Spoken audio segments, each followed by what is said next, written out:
E acho que estamos ao vivo. Deixa eu ver só se lá no YouTube já estamos ao vivo, porque senão a gente fica falando entre nós. Sim, estamos ao vivo. Sejam muito bem-vindos, bem-vindas e bem-vindos à nossa live especial da semana com Antônio de Ceia, o meu novo amigo que eu quero apresentar para vocês, que a gente se conheceu em abril, lá no congresso, no seminário internacional lá na PUC, né? Antônio, se você quiser já se apresentar, daí eu dou os avisos em seguida. Vamos falar para o pessoal quem é Antônio de Ceia, fica à vontade.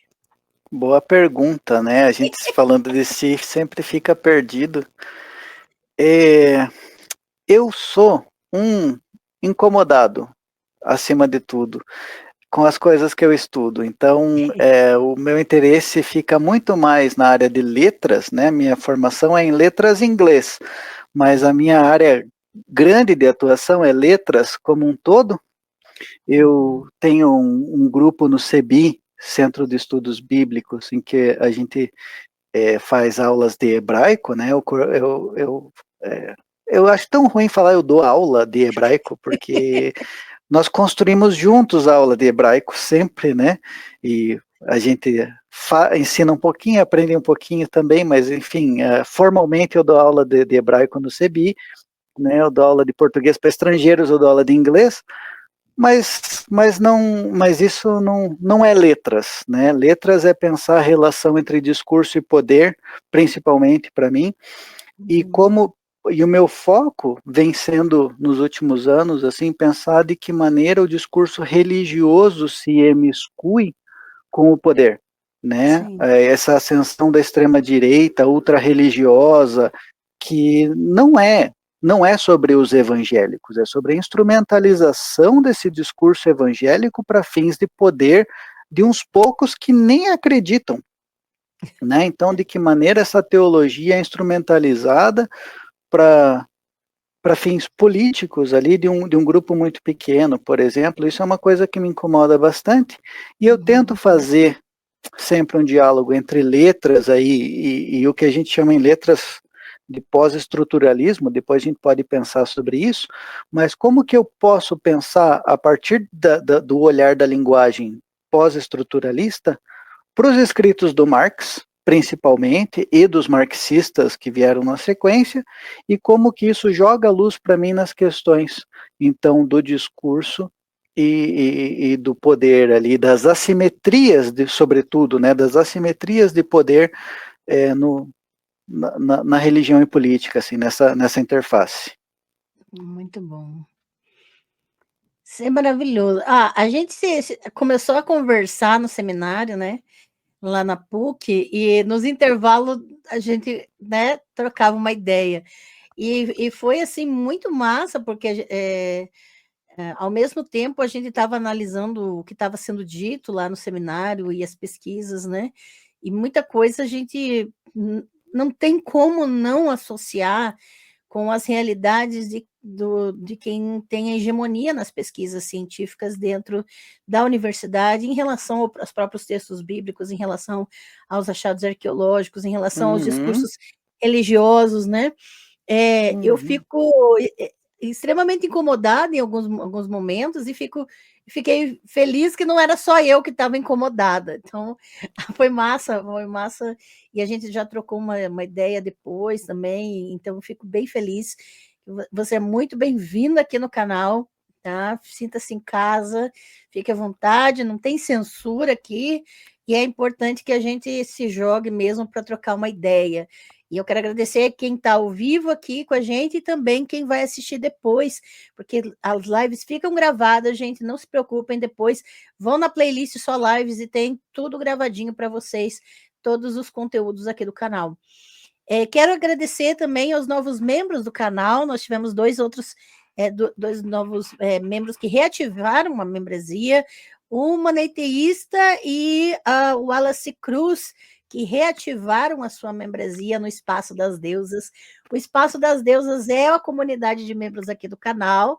Você escolhe a sua modalidade de membro, a deusa que você quer né, que te represente aqui na comunidade, a Astarte, a Nath, a Xerá, Inanna e Star, são as 5 modalidades de membresia, e vocês podem ficar à vontade para curtir os benefícios. Os membros não podem esquecer de me mandar um e-mail com seu nome completo e endereço dos correios, porque todos os membros têm direito a um pacotinho de mimos, que vai zines, vai adesivos, vai um monte de coisa legal. O Antônio já conhece os adesivos aqui, toda a coleção, né, Antônio?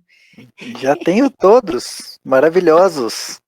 Aprovado por quem? Por Jezebel, muito bom. Jezabel, Então, membros, manda, o e-mail está na tela aqui, manda um e-mail para mim, quem é membro do canal e não fez ainda, preciso do seu nome completo, endereço dos correios para mandar seu pacote, e também para liberar os benefícios, que vocês têm acesso aos slides das lives, materiais diversos aqui para pesquisa, e todo membro, enquanto estiver ativo, todo último domingo do mês tem sorteio de livros e cursos aqui, e a gente...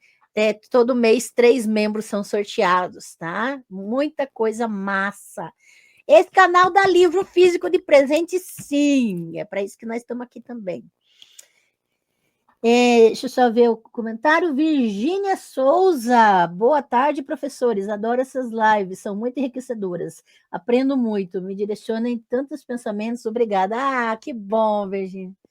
Muito obrigada mesmo. Ao Tiago Faria Mello, membro do canal, boa tarde, seja bem-vindo. Tiago, espero que curta, viu? Porque vai ser massa. Então, a gente, nos nossos papos, né, Antônio, a gente estava fazendo umas digressões aí, conversando um pouco sobre documentos da igreja, e a gente está com os documentos do Leão XIII, né? Por quê? Por que a gente pegou o documento do Leão XIII? Por que a gente vai falar um pouco sobre a Rerum Novarum aqui? Porque o novo Papa, né, eleito em 2025, o Robert Francis Prevost, né, que escolheu o nome Leão XIV como seu nome social de Papa. Lembrando, se você chama ele de Leão XIV, você não tem nenhuma dificuldade de chamar pessoas trans pelo nome social delas, tá bem? Isso é muito importante.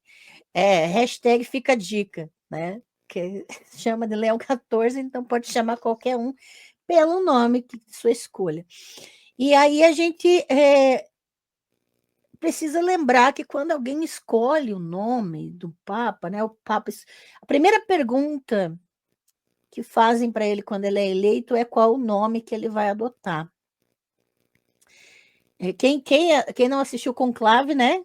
Assista, gente. É uma virada de chave, uma mexidinha na ferida da igreja, assim, que dá uma alegria de ver. E quase um documentário, né? Exato, quase um documentário, porque, olha, foi muito próximo, né, também da morte do Francisco, e que também, né, Francisco também era o nome social dele, vale lembrar, e assim, foi muito próximo e acaba trazendo todo o processo de como se dá o conclave, né, realmente um filme, assim, que mereceu as indicações para o Oscar e tudo, mas que vale também a nossa atenção. E as lutas intestinas, né, as lutas internas ali, que na verdade devem ter acontecido, o quebra-pau dos cardeais ali saindo no soco. Isso é muito forte no filme, é muito legal. Eu não duvido que a coisa seja dali para baixo o negócio. Porque ali tem muita coisa interessante mesmo. Mas assim, e a escolha dele como Leão XIV vai remeter ao antecessor, ao Leão XIII, né? Por que ele escolheu isso? Para quem não sabe, o Leão XIV de nascimento, ele é estadunidense, mas em 2015 ele teve a nacionalidade também garantida peruana, porque trabalhou no Peru, né, e questões assim, e isso conecta diretamente ao documento chamado Rerum Novarum, escrito e publicado em 1891, pelo Leão XIII, no 14º ano do papado de Leão XIII, esse documento marca o que chama-se de doutrina social da Igreja, que vai diretamente tocar na questão dos trabalhadores, na questão dos direitos dos trabalhadores e direitos dos patrões também, né? O contexto ali da publicação é a Revolução Industrial, né? Vai tocar em questões de exploração de classe, da classe trabalhadora, e vai tocar na chamada do que chama-se de ascensão do socialismo, né? Aquele medo vermelho. Então, é muito medo, assim, né, que brota. Então, vamos conversar, Antônio, vamos conversar sobre esse povo. Ó, quem chegou? Jesus da Shopee, membro do canal, né? O meu Jesus favorito é o Jesus da Shopee. Boa Jesus que tarde, precisamos. querido. É isso aí, é o Jesus que todo mundo ama. Moletom maravilhoso, sim, moletom do nosso mês do amor. Lembrando que a gente está com promoção, em 20% de desconto em todos os meus cursos com o cupom do amor, tá? Estamos no mês maravilhoso. Bem, o Wellington Barbosa aí aparecendo, meu amigo, assistindo e aprendendo com vocês. Boa tarde para vocês todos. Obrigada, Wellington. Falei de você para o Antônio já, para ele assistir nossas lives louca. Então, Antônio, qual que é seus pensamentos e seus sentimentos em relação a esse novo Papa, a escolha do nome dele e a essa relação com a Rerum Novarum? Olha, olhando, deixa eu falar, localizar o meu lugar de fala antes de tudo, né? Eu não sou cristão. Sim, porque, enfim, né? Verdade. Eu não sou católico, eu não sou cristão. Eu sou ateu e faço parte de movimentos da esquerda radical. O olhar marxista é o olhar que, com essas críticas feitas e atualizações possíveis da teoria marxista sempre, mas a teoria marxista é a teoria que me localiza no mundo. Então, o que eu tenho para falar do Papa? Teologicamente, não muito, deixa ele falar com as pessoas que acreditam nele. Agora, ele fala umas abobrinhas muito nervosas do socialismo, e daí ele já está incomodando a gente, né? Então, eu fui estudar a Rerum Novarum, e não só a Rerum Novarum, é importante lembrar que essa Rerum Novarum vem já na sequência de outros textos, né? Então, em 1978, no ano que ele assume a boleia da igreja, né, no ano que ele assume, do início do papado dele, ele já publica no final do ano, em 3 dias antes do fim do ano, em 28 de dezembro, ele publica um texto exclusivamente para jogar hate nos socialistas, né? Então isso, a troco de que santo um papa vai fazer isso, né? Ele tinha as razões dele lá, das disputas ideológicas da época, e assim, ok, ele fazer isso, mas eu não sou obrigado a concordar, né? Então, e ele deixa claro o posicionamento ideológico dele reiteradamente em vários documentos. Um documento dele de 1888, por exemplo, que chama Libertas, né, liberdade, em que ele vai falar sobre a visão dele, sobre o que é a liberdade, e assim, tem um churume liberal nervoso ali, né? Então, quando a gente olha os escritos do Papa, né, e a Rerum Novarum em particular, ele é qualquer coisa menos neutro, né? Ele se posiciona antagonicamente ao socialismo, só que algumas coisas dos ataques dele são justificadas por posições idealistas que ele assume como fundamento, mas algumas coisas são só espantalho, desculpa aí, né? Então, tem coisas que ele tira do nariz, assim, para falar, né? Então, como um não cristão, eu olho para esse texto com uma certa admiração pelo momento em que ele surge também como uma resposta àquela urgência da época, né? Tô palestrinha? Fala aí, vai falando. Vai lá, meu. Não? Tá. Então, se você pensar, né, a Revolução Industrial dá origem a esses movimentos trabalhistas, não é porque, sei lá, eles queriam uma televisão de plasma. É porque, assim, as criancinhas perdiam os braços nas fábricas, mulher grávida trabalhava 16 horas, a poluição, as condições de moradia, as condições de alimentação, doenças que eram evitáveis na época, né? Essa precarização das condições de vida estava num nível, assim, que os seres humanos vivendo pior do que animais. Então, isso chegou esse desespero levava as pessoas a se radicalizarem nos movimentos trabalhistas, né? E a gente tem vários movimentos ali, a gente tem os anarquistas, a gente tem os socialistas utópicos, a gente tem, né, os marxistas propriamente, e tem outros movimentos. E tudo isso é um grito dos desesperados, é a impotência de não conseguir lidar sozinho com esses problemas e buscar força no coletivo, né?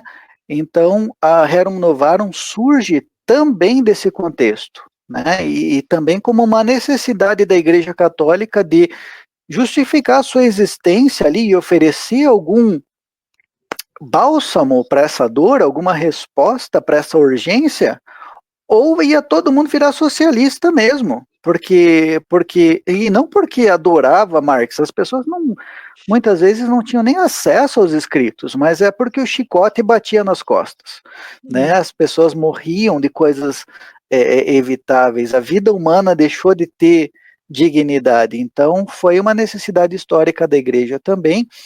E tem coisas positivas, eu não posso ser babaca, né? Tem coisas positivas, então critica-se ali o trabalho infantil, se eu não me engano são 2 linhas, é um livro, Exato, é um texto, era isso que eu estava pensando.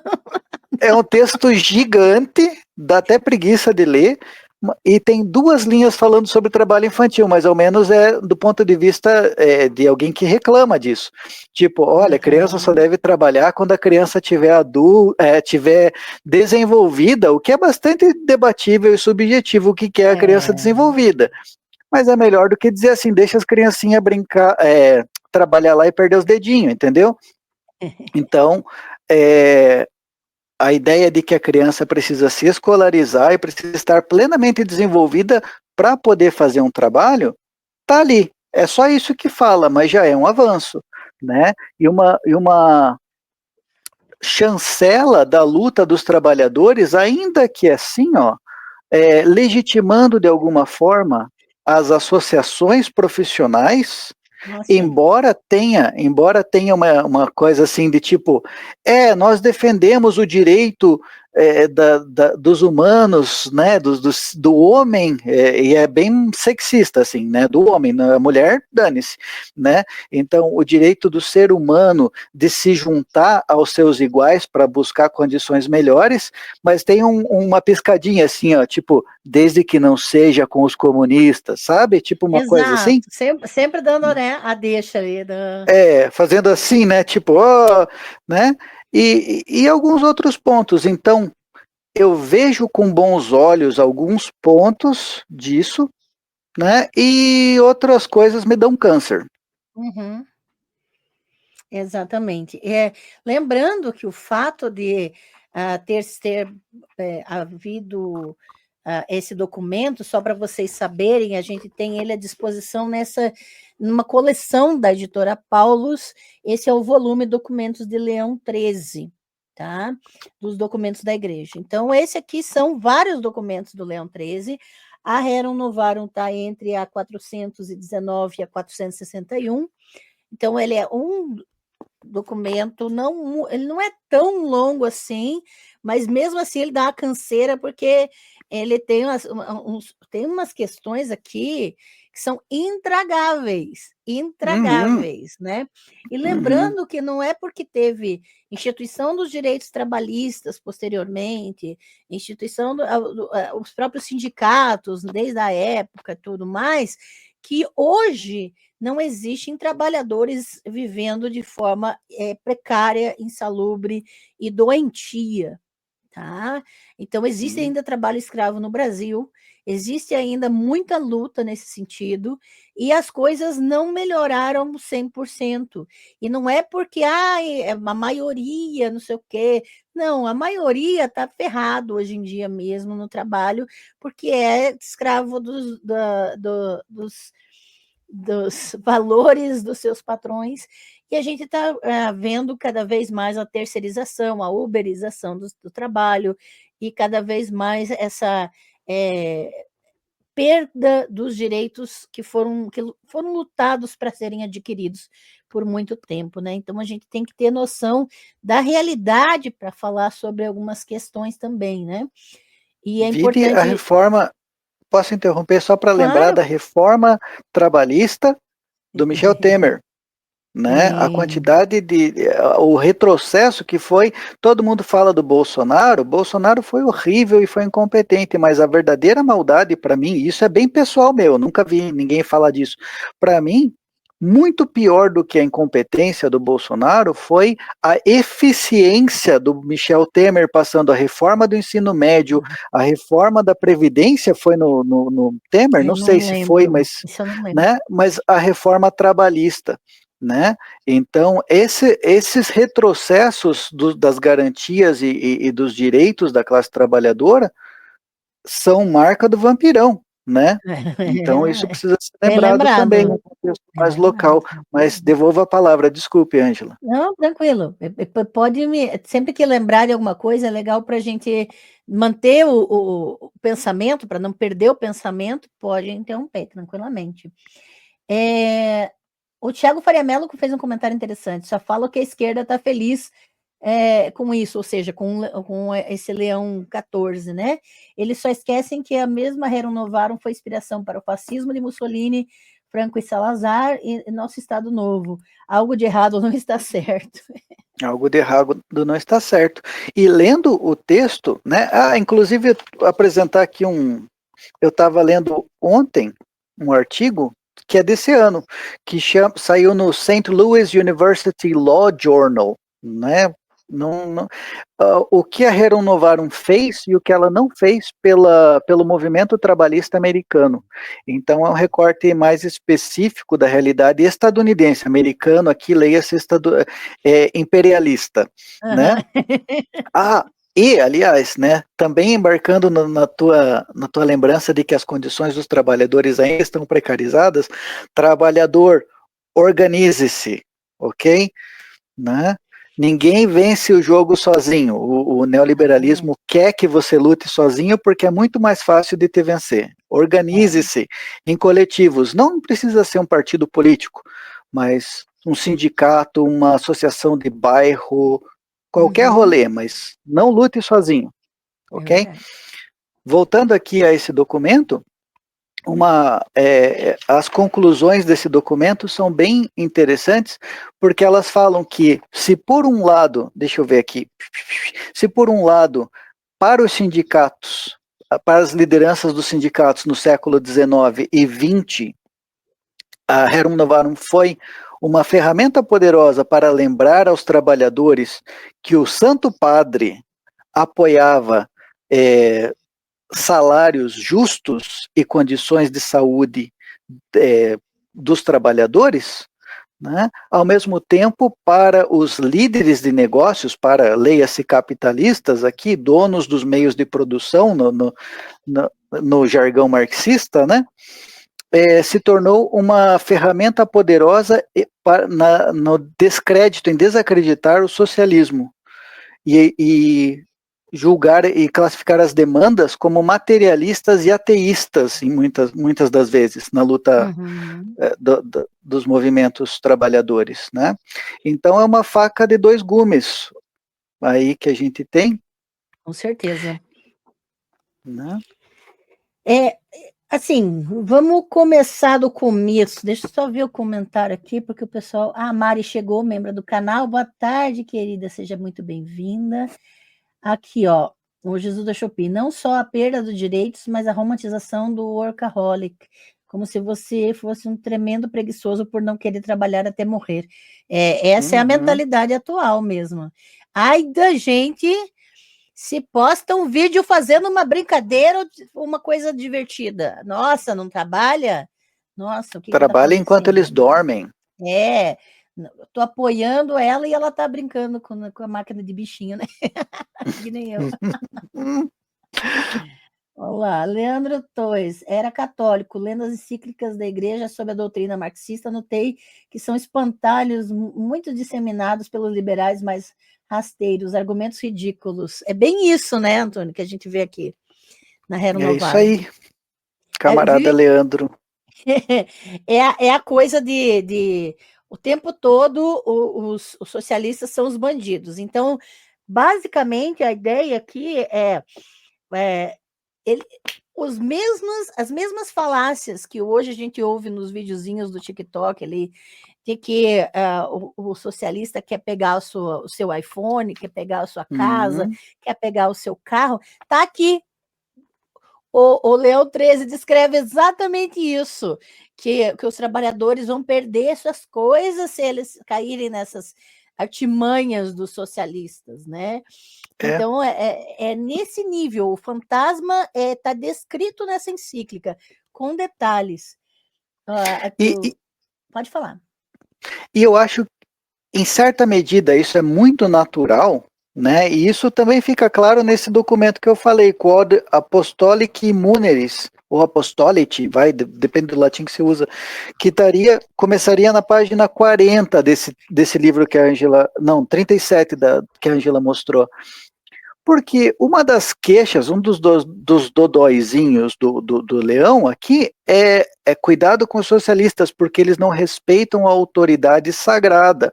Óbvio, se os socialistas ameaçam o poder instituído, né, da igreja, e isso não é simplesmente porque a igreja estava sendo boa ou ruim, isso é uma questão filosófica e fruto do materialismo usado como método no marxismo, né? Então, se entende que não existe algo dado fora da história. Tudo que existe de humano é algo que tem relação com o trabalho do ser humano, né? Dentro da visão marxista, o trabalho é o ato fundante da humanidade e da história e da cultura, eu ouso dizer, né?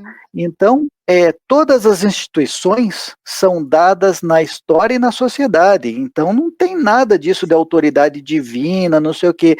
Então percebam que só esse argumento já é altamente perigoso, porque questiona a hierarquia e a legitimidade da igreja. Então, obviamente, eu acho absolutamente natural que alguém que assuma a cabeça da igreja nesse momento vá ficar jogando, fazendo hate aí nos socialistas, né? Faz sentido? Com certeza. Aqui, a tônica da Rerum Novarum é falar do que é natural, do que a natureza ordena, do que a natureza constrói para o ser humano, e daquilo que é ordem e paz, que é o objetivo final de tudo que deve ser feito. Então, pense no seguinte, e aqui a igreja é a salvadora, a igreja é o remédio. A igreja é colocada como remédio para tudo aqui. E quando chega na parte dos trabalhadores, os trabalhadores eles têm que se resignar. Basicamente, eles têm que entender que pelo sofrimento deles, o objetivo deles é a salvação da alma. Então, eles não têm que almejar nada, eles não têm que lutar por nada. Mas já no começo... Antes de você entrar nesse comentário, eu posso só fazer um adendo? Por favor. Outra coisa importante da Rerum Novarum, então, estou sim elogiando algumas coisas, né? Tenho até amigos que são Rerum Novarum, mas é um argumento que a gente escuta desses católicos fundamentalistas, sabe? Esses caras que acordam às 4 da manhã para rezar o terço, assim. A gente escuta umas coisas assim de tipo, a igreja precisa se preocupar com as almas das pessoas, né? Criticando gente boníssima, tipo o padre Júlio Lancelotti, né? E esse olhar social da igreja. Então, querido, você precisa fazer as pazes aqui com o Papa, entendeu? Não sou eu falando, não é o Francisco que é comunista, o Papa não era comunista, né, o Claro que Francisco, não. né? Antes fosse, eu queria muito que tivesse sido, mas não era, justamente por essas divergências quanto ao materialismo histórico e lá, né? Mas assim, não é o Papa Francisco que está propondo esse olhar humano. O Papa Leão, aqui, o Leão XIII, inaugura a doutrina social da igreja falando que a dignidade do trabalhador é dever do patrão respeitar a dignidade do trabalhador e dar a ele, né, e oferecer a contrapartida do trabalho, que é uma remuneração justa, uma condição de trabalho boa e um descanso apropriado, proporcional à sua jornada de trabalho. Quase igual nós temos hoje no neoliberalismo, né? Mas Quase. então, por um momento eu achei que era, né, os Estados Unidos, assim, né? Mas perceba então o quanto essa retórica, primeiro que o cara não leu o Evangelho, né? Porque Jesus falava, tudo que fizer a um desses pequenos é a mim que estarás fazendo. Então o cara nem lê essa parte do Evangelho, mas se não bastasse o Evangelho falar sobre isso, a Rerum Novarum está falando que a igreja precisa sim cuidar das condições sociais das pessoas e não só das almas. Então, vamos acordar, católicos, por favor, né? Parem de perseguir o padre Júlio Lancelotti, por exemplo, né? E outros padres que fazem esse trabalho social e passem a perseguir esses padres que acham que as pessoas só vão se salvar rezando, né? Então, Essa questão da alma, os pobres têm que se preocupar com a alma deles, não em melhorar de vida, né? E sim, porque daí eles não, os ricos são aconselhados queridos, a dar esmolas, a fazer o bem, eles são aconselhados, ou seja, você fica refém da vontade dos ricos, da boa sim. vontade dos ricos, você fica refém Ô, Bill basicamente nisso. Gates, Ah, Bill Gates, ajuda nós, Bill Gates, né? exatamente, cara, é inacreditável. Aqui, já no começo, na introdução da encíclica, ele vai falar sobre ele vai citar corrupção de costumes. Ou seja, ele já dá o tom, já no segundo parágrafo da introdução, que a moralidade vai ser o tom ali. Ele vai trabalhar num aspecto moral. É isso que Antônio, você acabou de falar, né, Antônio? Que é completamente alienante essa questão de você ditar economia pela moralidade e pela igreja. Acho Né? que eu falei isso na nossa conversa um pouquinho antes da live. Acho que você falou antes da live, Né? exatamente. Eu estou É, empolgada com mas é importante falar sobre isso. sim. Então, o que eu tinha comentado era isso. A crítica principal, mais do que sentar porrada nos socialistas, como eu falei, é logicamente defensável essa posição para alguém que precisa manter o poder, né? Assim, o que me incomoda demais nesse texto é que eu estou avaliando um sistema econômico à luz do texto bíblico e não de uma teoria econômica, né? Eu estou usando um, sei lá, um Na verdade, à luz de termo. uma hermenêutica bíblica, não do Sim, texto sim, bíblico. exato, né? Que é plurivocálico, né? Não é unívoco e tal, né? Mas é como se eu estivesse usando, sei lá, uma régua para medir a velocidade de um carro, assim, eu estou usando a ferramenta errada, entende? Se eu usar um texto bíblico ou uma hermenêutica para apreciar um sistema econômico, eu vou fazer essas lambanças que esse homem faz, sem dúvida, né? Então, Exatamente.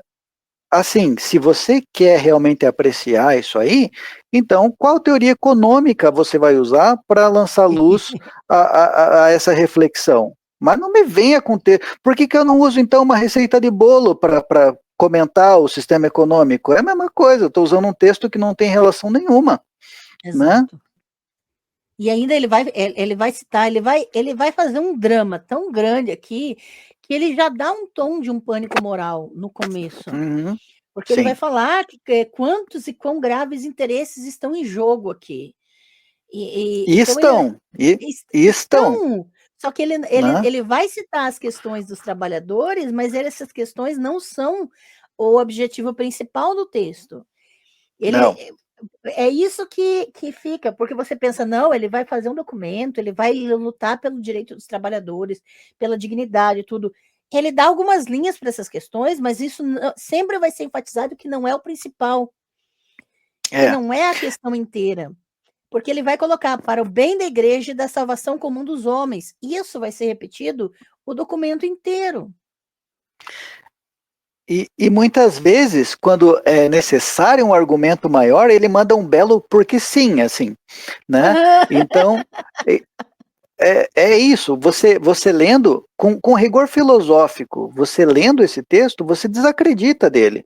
Porque, assim, o mesmo cara que diz, que justifica, ou a mesma instituição que justifica a propriedade privada como direito natural, então um apelo à natureza como régua de medida das coisas, é o mesmo cara que vai ser contra a união de pessoas do mesmo sexo porque não é natural, sendo que se você olhar, o leão é gay, tem o pinguim gay, tem, né, a homossexualidade é uma coisa que abunda, perdão pela cacofonia, né, mas se mantém aí em todo lugar, é o bico no reino animal, né, a homossexualidade, só que aí não vale, né? Aí, fora que, homossexualidade não é natural, diz isso aqui nesse livro onde cobra fala, a pessoa ressuscita dos mortos, fulano anda em cima da água, e tá tudo certo. Então, quando convém, a natureza é a régua de medida, é a baliza que eu tenho. Quando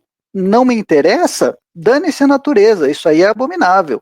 Exatamente.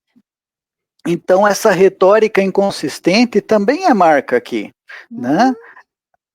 Direto. Só um aviso para o pessoal do chat, não se preocupem com o que eu tenho que falar, o que eu não tenho que falar, tá, gente? Sempre tem uns palestrinhos que gostam de dizer o que, tem que fazer essa observação, tem que fazer. Não tem, eu não sou obrigada a nada, tá, gente? É importante que a gente saiba que a ênfase aqui é a Rerum Novarum, é essa questão da economia, essa questão dos trabalhadores. Não vamos entrar no mérito dos textos bíblicos, porque tem playlist e curso gratuito aqui no canal já sobre os textos bíblicos, se são históricos ou não. Não vamos entrar nesse mérito, tá, gente? O que eu quero convidar vocês é a terem atenção no assunto que a gente está falando aqui. Porque é mesmo que você fica lá querendo que falem o que você quer ouvir, mas a gente não vai, e daí você acaba não tendo oportunidade de ouvir o que a gente está falando, beleza? Isso é muito importante. Claro que uma coisa é a intenção da pessoa, outra coisa é o que ela faz. Então, cuidem com o que vocês fazem, né? Porque a gente não vê as intenções das pessoas. A gente recebe a consequência do que as pessoas fazem, né? Isso que é importante, a gente se responsabilizar pelo que a gente faz. Isso é importante demais, tá? Então, essa questão da solução, cara, uma coisa que me pegou também é essa constante linguagem de dizer que a igreja é a solução, que a igreja traz o remédio, que a igreja traz a salvação, e que sem a igreja não vai haver uma conciliação entre as classes trabalhadoras e dos patrões, né? Dos Sim. ricos. Cara, isso aqui é colonialismo puro, isso aqui é manter, em todo o texto, ele vai manter, fincar estacas de que a igreja é a salvadora, de que sem a igreja os trabalhadores estão perdidos, sem a igreja os patrões estão perdidos. Então, isso aqui eu considero indesculpável na questão da igreja, porque essa é a postura da igreja até hoje, independente de entrar e sair papa. A postura é ninguém tem seus direitos obedecidos e respeitados sem o remédio da igreja, sem a solução da igreja. E isso é a postura que é inevitável com relação às próprias monoculturas, né? Sim. A postura das monoculturas, das monoculturas da fé em relação aos monoteísmos, isso é uníssono. O remédio está aqui. E principalmente do cristianismo. Os cristianismos, eles se sobrepõem nisso extremamente. Essa questão do salvacionismo, que é de dizer qual é a solução, Muitos podem dizer, não, mas ele é o Papa, né? Ele era o Papa, então esse é o trabalho dele.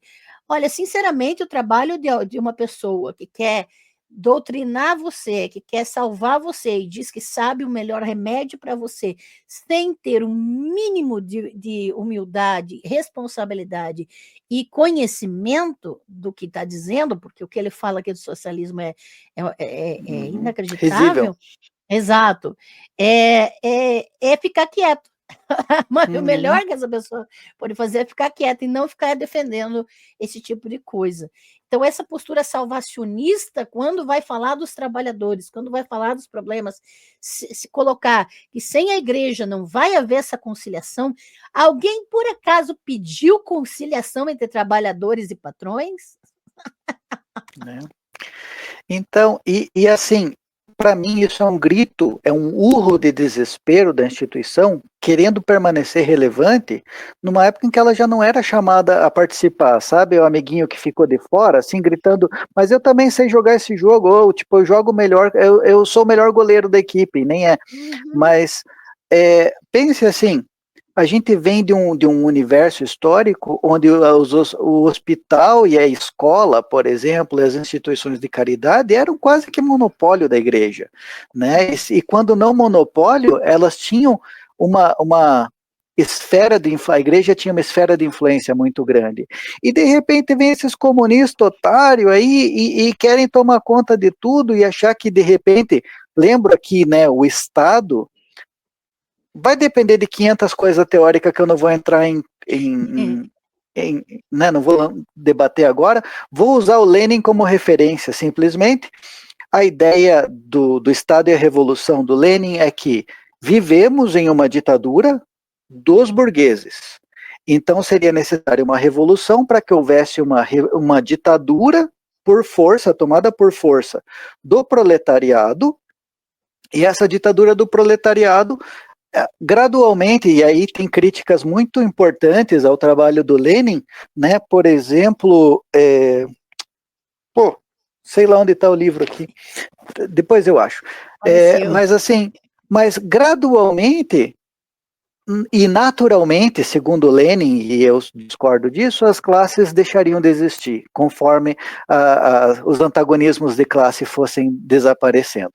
Né? Acho meio utópico isso, e meus amigos marxistas vão me odiar por falar isso, mas é isso. Né? Então a gente tem que olhar com rigor que eu olho para o Papa, eu preciso olhar para o Lenin também, né? E senão eu estou sendo desonesto, né? Mas de qualquer maneira, a função do Estado defendida ali pelos socialistas da época era que o Estado provesse uma educação gratuita, universal, politécnica e sei lá o quê, né? E que, então, para que eu preciso de igreja? Né? Se o Estado faz as coisas que a igreja fazia antes, e a igreja só me enche o saco, para que eu vou precisar da igreja? Né? Então, é mais um motivo em que mais um lugar em que a autoridade e a presença e a relevância da igreja vão sendo enfraquecidas a partir do olhar socialista. Então, é apenas natural que esse Papa venha atacar o socialismo. Eu, no lugar dele, faria a mesma coisa, entendeu? Porque ele está defendendo dele, né? Agora, a gente tem agora que ver a aplicabilidade do que ele está defendendo. E aí, quando ele fala na questão da ordem, né? Ele vai falar, por exemplo, que homens turbulentos e astuciosos procuram desvirtuar-lhe o sentido e aproveitam-no para excitar as multidões a fomentar a desordem. E depois, quando ele entrar na questão da greve, ele vai falar que o Estado tem que vir para reprimir, que o Estado tem que usar todas as ferramentas para impedir essas greves, que greve não é algo que deve ser feito. Ele vai ser bem evidente nisso. De que e prejudica o patrão, a sociedade, prejudica, é terrível para todo mundo, entendeu? Então, veja que ele está tirando, ao mesmo tempo, isso para mim é uma das incoerências maiores aqui, que quando ele tem um trecho enorme falando das associações, dizendo que é importante os sindicatos, ele vai simplesmente negativar a greve no documento. que é a ferramenta mais importante da classe trabalhadora, que é o que dói no bolso do patrão, tanto que em inglês chama Exato. strike, como se fosse um golpe, né? Então, é isso, podem se unir, vão brincar juntos, trabalhadores, mas, nada de greve, entendeu? Exato, é ridículo isso. É E quando ridículo. quando você citou ali a questão do: "Ah, o trabalhador tem direito ao descanso", para mim foi uma das partes que eu dei gargalhada, a parte que fala do descanso, porque ele vai falar do descanso para ir à igreja, para as questões Aham, da aham. igreja. Então, ele diz que não é para ficar ocioso no descanso, o trabalhador não pode ficar ocioso no descanso para não dar lugar aos vícios. É Sim, vai exatamente ficar essa vendo linguagem. TikTok, vai ficar, né? Não vai no TikTok, Vai não, vai comprar no, na Shopee de novo. pô, né? Então, é isso. E essa corrupção dos costumes que ele fala lá, não só dos costumes, ele fala da arte também no comecinho. Falo da Corrupção arte. da arte e corrupção dos costumes. E isso também é uma visão ahistórica e idiota. E idiota. Porque, assim, Aham. quais costumes? Se você pegar os costumes dos cristãos dos primeiros séculos, os costumes dos cristãos medievais, e os costumes dos cristãos no, na- É. no, no, na- no mo- no tempo moderno e agora, na contemporaneidade, porra, que costume que a gente tem em comum, entendeu? Então, que corrupção dos costumes é uma visão essência, eu acho que uma das coisas que é importante a gente marcar aqui nesse texto é uma incompatibilidade entre o olhar cristão e o olhar marxista, né? E não acredito que vou dizer nisso, mas nesse ponto eu me alio ao Ratzinger, quando antes dele ser papa, que ele tem um documento lá, como prefeito da fé, acho que chama, em que ele fala, ele faz um alerta à teologia da libertação, que, veja bem, teologia da libertação é uma coisa, marxismo é outra. Eu concordo com todo aquele documento lá, porque em termos das categorias fundamentais, não sei se são fundamentais, porque eu não sou da teologia, mas assim, umas categorias muito básicas da teologia, por exemplo, a teleologia, a origem que é o fim das coisas, né? Assim, as coisas estão indo para uma direção específica porque elas têm que ir numa direção específica.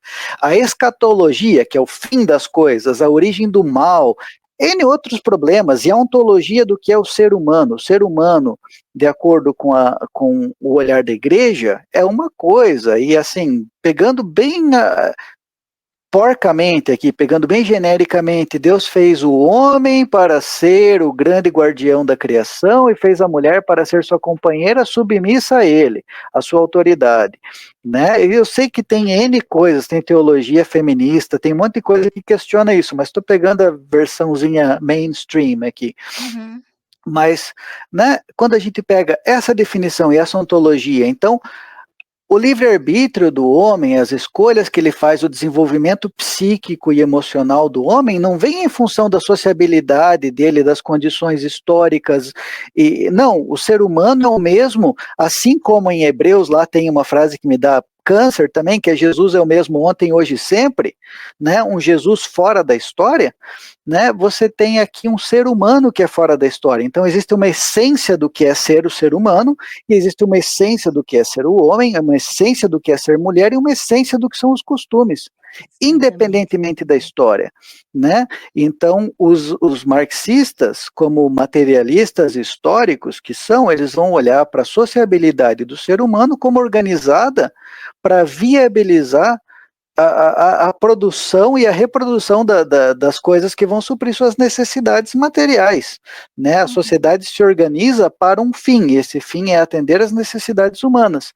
E, e Marx rouba isso, né, do Hegel, né? Ao realizar sua busca das suas necessidades através do trabalho, o homem modifica a natureza e, em modificando a natureza, modifica-se a si mesmo. Então, o trabalho é a fonte de modificação do ser humano, né? Então, o ser humano é um ser histórico dentro do marxismo. Então, não existe uma essência humana. Essa essência é dada a posteriori. Você olha o que a pessoa fez e diz, essa pessoa fazia tal coisa. Então eu estou delimitando uma essência a posteriori. Primeiro existe a existência e depois a essência. Sendo que nessas posturas idealistas, como da teologia, primeiro existe uma essência e depois existe uma existência. Né? Eu te conheci antes do útero da tua mãe, acho que diz lá em Isaías ou Ezequias. Né? Em Jeremias também, né? Jeremias, eu sempre erro esses profetas. Tá tudo no mesmo balaio ali, mas quase no mesmo balaio. Mas essa questão das teologias é extremamente utópico, é extremamente idealista. Nesse aspecto, você não tem nem como utilizar, por isso mesmo eu até faço separação na minha tese, por exemplo, que o Antônio adquiriu, só falta vocês adquirirem, hein, gente? Comprem, é maravilhosa. Minha tese. Eu faço essa separação da sistemática com a teologia bíblica, né? Porque você não pode projetar idealismos para dentro dos textos antigos. Você vai projetando e é isso que eles fazem. Claro que aqui na Renovaram, os textos bíblicos são minuciosamente colocados ali para projetar o idealismo da igreja sobre o que eles esperam dos trabalhadores. É inevitável. Mas teve um trecho aqui. Você quer falar ainda sobre isso? Eu ia falar que, e quando fala-se de ordem, que é um dos temas principais, é uma ordem também ahistórica, né? Inclusive, ele puxa a sardinha o tempo inteiro para os reis. A gente tem que lembrar que a gente está em uma transição, muitos países, né? Primeiro que a ideia de país ainda estava fresca, né? Mas assim, muitos países ainda tinham reis, né? Que hoje é uma excrescência, né? Mas então ele olha com desdém para a autogestão dos povos, que é importante não só para o marxismo, como para o anarquismo e para outras, né? Mas essa autogestão negativo, quem vocês têm que obedecer é o rei, e se você se rebelar contra o rei, isso está errado, né? Se você se rebelar contra a autoridade temporal, assim que dá para falar, né? Autoridade mundana, aqui você tá esse ato de rebelião não é bem visto por ele, né? Porque Deus colocou ele lá, assim, né? Aquilo que você estava falando sobre a predestinação também, né? Então ele nasceu para ser rei, galera, né? E você nasceu para ser pobre, baixa a tua balinha aí, né? Então existe um tom de determinação que nem é muito compatível com a ideia de livre-arbítrio, né? Então ele escreve em 88 um bagulho chamado Sobre a Liberdade, mas está, de alguma forma, nas entrelinhas defendendo uma resignação com esse determinismo social. Assim, quem nasceu para ser um fudido jamais vai ser outra coisa. Então, pare de aceite resignado esse sofrimento. Vou só para essa parte que você cita, porque é a parte que eu até fiz a anotação aqui do fatalismo dele, né? Que eu coloquei exatamente na ideia de que é associada ao calvinismo isso aqui. Essa ideia de que o próprio trabalho aqui é tido como anterior à corrupção humana, então era algo que faria bem para as pessoas, que tornaria a pessoa aperfeiçoada. Por isso, ele vai colocar os trabalhadores, encher a bola dos trabalhadores nessa parte, porque eles estão sendo aperfeiçoados pelo trabalho. E que as classes, as hierarquias são já determinadas, que eles têm que se resignar dentro da classe em que eles estão, em que eles se encontram, e não querer usurpar, ou querer crescer, ou querer ganhar mais coisa, porque isso também não contribuiria para o seu aperfeiçoamento. Isso se alinha muito ao calvinismo, tá? Que a gente cita na nossa live sobre teologia do domínio aqui no canal, o Wellington Barbosa e eu, e a gente fala muito sobre a questão desse fatalismo e dessa resignação das classes mais pobres, né? E isso vai, de alguma maneira, ser uma ferramenta de domínio, de controle sobre os grupos sociais, né? E até na nossa conversa, nos bastidores, você falou de me questionar sobre a questão do Weber, né? Sim. E o Max Weber, nós temos um curso chamado, eu tenho um curso chamado Sociologia da Religião, em que eu trabalho o Marx, o Durkheim e o Weber, né? E trabalho também os pós-estruturalistas dentro da sociologia da religião. Mas o Weber, a crítica dele vai ser ao calvinismo. E é interessante que aquilo que o Weber trabalha contra o calvinismo vai servir para esse trecho da Rerum Novarum também. Uhum. Vai servir perfeitamente para esse pensamento de que as pessoas, de que o trabalho vai engrandecer o homem, de que o trabalho é importante para que os trabalhadores sejam aperfeiçoados e sejam tratados segundo a imagem divina e aquela coisa toda. Porque aí vai ter sempre aquele texto de que o homem foi colocado no jardim para guardar, para cultivar, e aquele texto vai ser utilizado para colocar esse fatalismo e essa aceitação dos trabalhadores da sua própria condição, sem querer, de forma alguma, melhorar essa condição ou lutar por melhores condições, né? Agora, tem um trechinho aqui que você quer falar primeiro? Posso, Claro. Só queria embarcar nesse comentário que você fez, porque assim, é muito conveniente eu pegar o trabalho feito no jardim, mas eu esquecer, e lembrando, obviamente, que estamos falando de mito aqui, né? Pelo amor de Deus, ninguém leve a Bíblia literalmente, né? Mas assim... Tem aula disso aqui já sobre isso.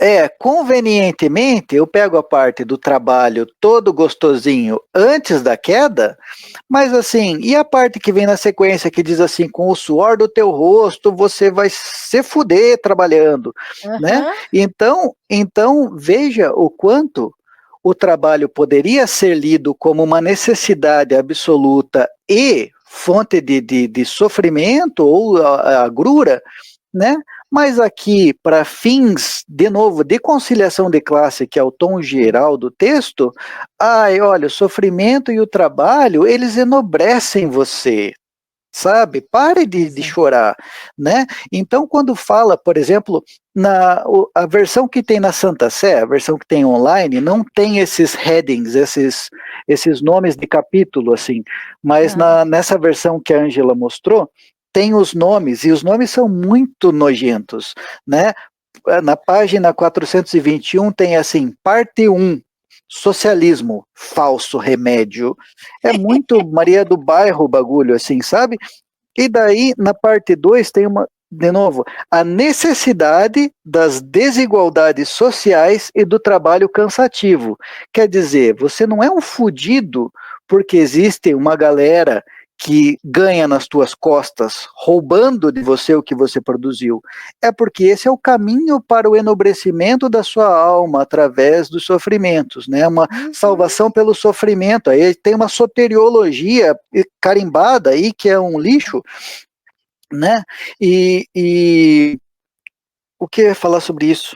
Mas e essa ideia de ordem de novo e harmonia entre os diferentes, né? Porque o socialismo promove a luta de classes. Deus que livre luta de classes, meu Deus do céu. Mas né, não tem por que ser inimigo, gente. Vamos aqui pegar na mão, ninguém larga a mão de ninguém. Sendo que, né, e não precisa nem ser um olhar marxista, mas eu vou puxar aqui pro olhar marxista porque é o que eu estudo, né? Dentro do olhar marxista, a questão da propriedade privada, isso está no capítulo 24 do tomo 1 do Capital, se eu não me engano, da assim chamada propriedade privada, em que ele mostra, né, como esse processo de arrecadação de terras, por exemplo, é um processo que vem pela violência, né, vem pela violência e pelo roubo, né? Então o cara só vira um latifundiário porque ele é um bandido, não tem outra solução, né? E se ele não é bandido, ele é herdeiro de bandido. Qualquer um que é um latifundiário tem sangue na mão e ponto, assim, né? Dentro desse olhar marxista. E daí o cara usa esse patrimônio para ter poder monetário, gera poder político, e daí o cara vai engenhando a sociedade a seu bel prazer.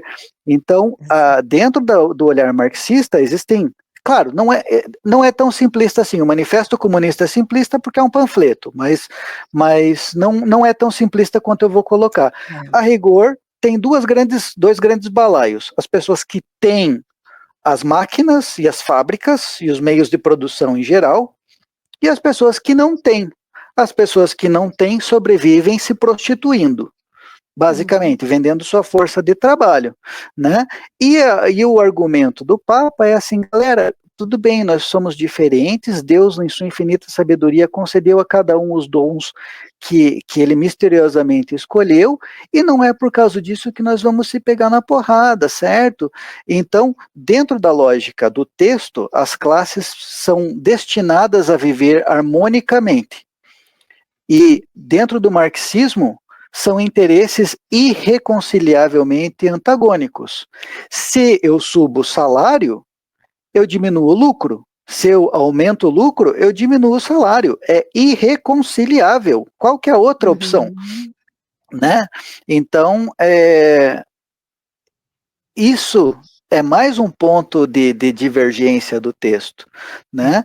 Então, e quando você olha para a origem da propriedade privada, aqui existe uma ideia romantizada da propriedade privada como, sei lá, o casaquinho, entendeu? O sapatinho, o iPhone do maluco. Não, a gente está falando...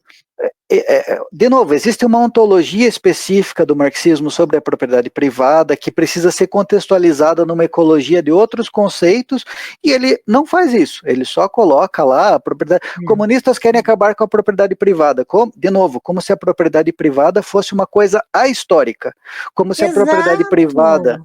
Como se a propriedade privada na era moderna, da qual a gente está falando, não fosse qualitativamente diferente da propriedade privada na Idade Média e assim por diante, né? Então o método marxista se preocupa em desvelar a historicidade dessas categorias como propriedade que a gente tem, né? E ele não faz nenhuma problematização assim, ele diz comunistas querem acabar com a propriedade privada, rasamente, né? Que é um espantalho ridículo.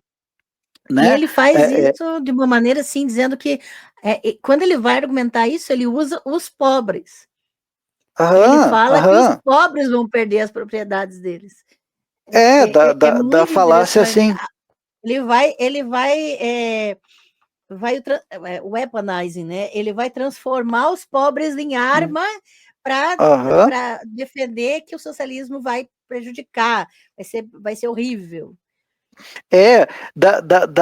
Dos mesmos inventores e aqui eu me coloco como crítico do PT, eu só vou usar um exemplo que se fala, o PT vai tomar tua casa, entendeu? Essas falácias que a gente escuta, né? Ou o comunista quer tomar tua casa, ou qualquer outra coisa desse naipe, né? Colocando o cara fudido lá, precarizado, uberizado, que conseguiu em 500 parcelas comprar um celular, no mesmo naipe do Paulo Leman, sabe?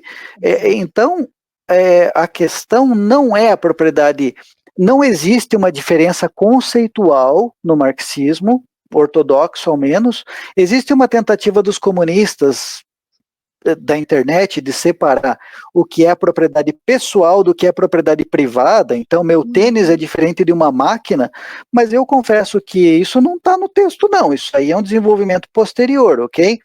Né? Mas é porque é uma ontologia diferente do que é propriedade e ela está contextualizada e isso nunca é feito, né? Mas a ideia aqui é que os socialistas lutavam para que as máquinas e os meios de produção em geral, as fábricas e os campos, os grandes latifúndios, fossem estatizados. E não que o Zé das Couve deixasse de ter o Celtinha dele, entendeu? É um outro lugar. É ridículo, sabe? Né? O tipo de falácia. Não tem nem como comparar. E o pessoal é tão raso que se contenta com essas falácias. É raso a esse ponto. E nesse ponto, a própria encíclica é rasa. Sim. Nessa questão, o Leão 13 é extremamente raso, tão raso quanto o que se fala nas redes sociais. Porque é o mesmo nível de falácia. E eu queria chamar a atenção numa parte aqui que eu fiquei, não, ele não está falando isso? Porque ele não fala diretamente, mas ele fala da questão da divisão em Estado e Igreja, né?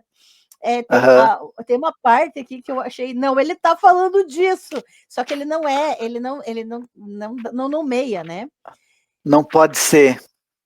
E ele vai falar exatamente que a igreja vem em auxílio dos homens das classes inferiores, atendendo que eles estão, pela maior parte, numa situação de infortúnio e de miséria merecida.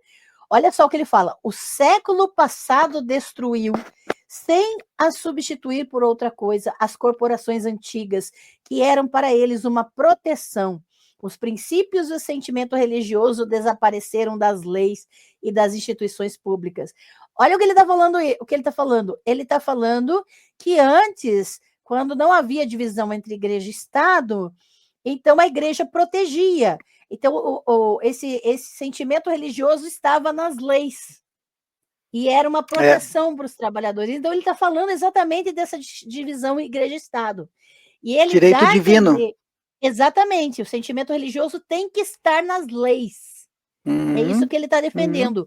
E pense que isso se reflete na nossa realidade hoje, que existe o mito da distinção entre igreja e Estado, porque não existe Sim. na prática essa divisão. Na E prática, um todos nós projeto, estamos reféns. sim, e um projeto teocrático em andamento. Mas mesmo que ele ainda não esteja efetivado, a gente precisa lembrar que categorias como discussões como o aborto não são pautadas por estatística e por discussões de saúde pública, mas são pautadas como, toda alma é uma concepção, a vida começa na concepção, que é uma visão Sentimento religiosa. religioso. É. Sentimento religioso. Então, não, o Estado, bom, a nossa Constituição tem no preâmbulo dela uma menção a Deus, já começa aí, cadê a separação, Estado e Igreja? Você vai num tribunal, você vai no IML, você vai em qualquer lugar, tem crucifixo lá, né? Então, eu como ateu, fico puto da vida. Puto da vida. Se tivesse um machado de Xangô lá, o cristão não ia ficar todo melindrado? Por que tem que ter a porcaria da cruz lá?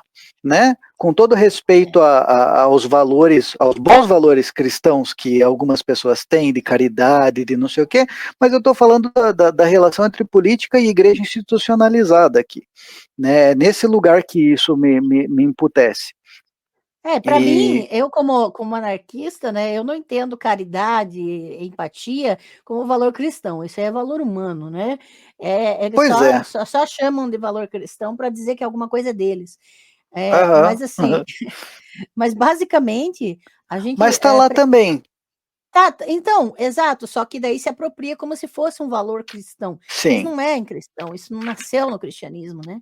sim. É, e a gente também, quando a gente vai falar sobre algum assunto, principalmente o socialismo, né, que teve esse título assim, socialismo falso remédio, né, que você mencionou, Uhum. que realmente ele já induz a pessoa, né, a já começar a ler a leitura com aquela ideia já montada, né?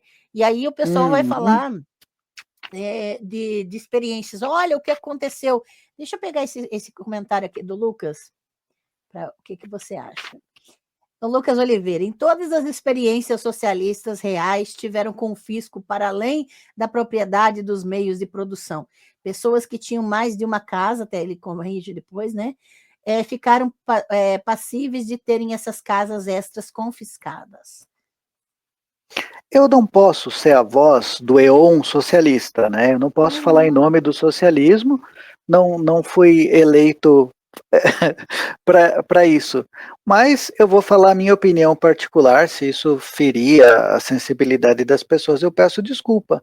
Mas num universo brasileiro onde a gente tem tanta gente sem teto, me desculpem, quem tem duas casas, passa uma para cá. Entendeu? Desculpa. Se você tem dois casacos, dê um a teu irmão, não é o Marx falando. Sabe? Entendeu? Não precisa, né? É a galera que se diz cristã e não lê, e não estou falando com a pessoa que comentou aqui, eu estou problematizando uma questão maior, e eu agradeço por ter colocado esse comentário, né? Não é com relação à pessoa. Também não sei se tem duas casas ou não, né? Enfim, mas sim, e é como se um sistema político e um sistema de produção que vai por tentativa e erro também, e por avanços e retrocessos, fosse perfeito ou fosse imune. Então, quando acontece qualquer lixo nos Estados Unidos, porque tal, os democratas, os republicanos, ou não sei o quê. Agora, se acontece em Cuba, porque o socialismo. Então, em um caso, nos Estados Unidos, você tem uma população desgraçadamente condenada a morar dentro do carro e pagar academia para poder tomar banho lá, sendo que elas trabalham, ou seja, a renda obtida do trabalho não é suficiente para pagar minimamente as necessidades das pessoas, na cereja do bolo, no coração do capitalismo, né? Só que eu não enxergo isso como problema do sistema de produção, eu enxergo isso, é porque o mercado de trabalho na Califórnia, é porque o fentanil, não sei o que, está transformando as pessoas num zumbi da Cracolândia. Eu não enxergo nenhuma dessas questões que são estruturantes da sociabilidade americana como problemas do capitalismo. Eu enxergo isso como problema do governo, dos democratas, dos republicanos, do sei lá quem. Mas qualquer folha que caia da árvore errado no socialismo é um problema do socialismo, é a lógica errada desse sistema. Então, isso mostra uma doutrinação que a gente sofre e que está presente nesse texto, de olhar o socialismo como algo, inclusive tem aqui num desses subtítulos aqui também, que é muito bom, as desastrosas consequências da solução socialista, né? Então, daí o cara vem com essa, não o membro aqui que comentou, por favor, mas assim, das coisas que eu recebo, porque me fala então onde o socialismo deu certo, me fala onde o capitalismo deu certo, que não tenha mendigo, que todo mundo tenha casa, que todo mundo coma, né? Então, existem questões muito profundas ligadas a essa discussão que não são nem o objetivo aqui e nem tem tempo suficiente, né? Mas isso que eu falei é só para desvelar o quanto essas acusações que estão no texto não têm lastro na realidade, né? Importante a sua colocação. E só para observar, o Lucas não é membro do canal, tá? Não é nem membro. Ok. Então, os membros são só que tem uma bolinha do lado ali, dos nomes. E aí, a gente está aqui para provocar, instigar discussões mais profundas e não ficarmos rasos nas circunstâncias.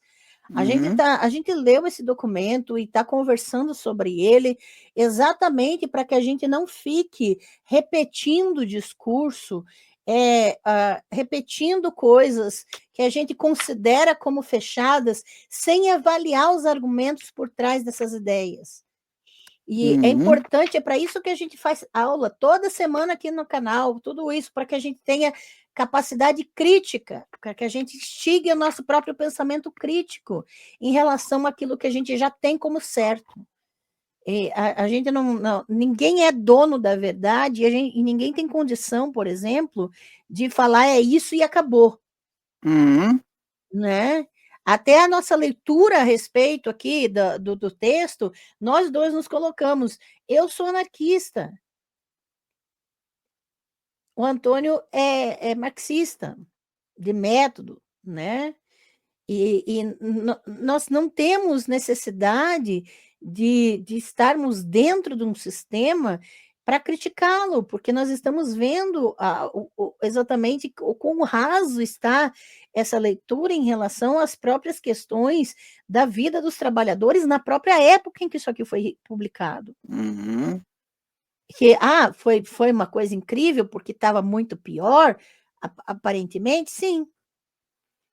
Agora, isso aqui foi raso e extremamente salvacionista, extremamente fatalista. querendo uma conciliação de classe. Para mim, essa parte da conciliação de classe, querendo buscar a paz e a conciliação entre trabalhadores e patrões, entre ricos e, né? Ele vai falar tudo da propriedade, mas acho que você já tocou muito bem nesse assunto da propriedade, né? Como fruto do trabalho, coisas assim. A gente mencionou já essas questões, né? Mas ele vai usar essa ideia de conciliação de classes de uma forma extremamente ostensiva, quando não há nenhum tipo de possibilidade de conciliação, porque vamos ficar reféns da boa vontade de quem simplesmente quer explorar a gente. Essa é a realidade. Chega pelo Musk e pede um aumentinho, né? Pois é, essa é a questão, né? Vai lá tentar uma negociação. E a mesma coisa que essa reforma trabalhista recente, você pode negociar com o patrão. Que pode. Tá Então, todo mundo cheirando alguma coisa que eu não estou cheirando para entender essas mesmas questões.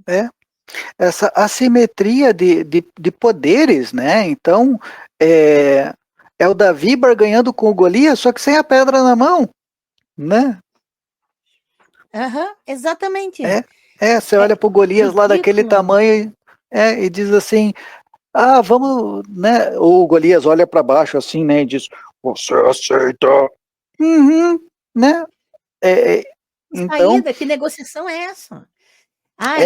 Mas temos que viver como irmãos, temos que viver em paz. E passa por outras coisas aqui que estão como pano de fundo, que como marxista me incomodam. De novo, entendo o olhar do Papa, entendo o contexto do qual ele está falando e de onde ele está vindo. Mas, eu também como entendo, mas que se foda. Exatamente, né? Cada um com seus problemas, eu não fui eleito Papa, né? Então, esse texto também coloca a família como célula da sociedade, vem com uma retórica assim de tipo, pô, patrão, você precisa pagar o trabalhador para ele poder ter uma família, porque a família é a base da sociedade. Primeiro colocando isso como se fosse uma questão moral e não uma necessidade.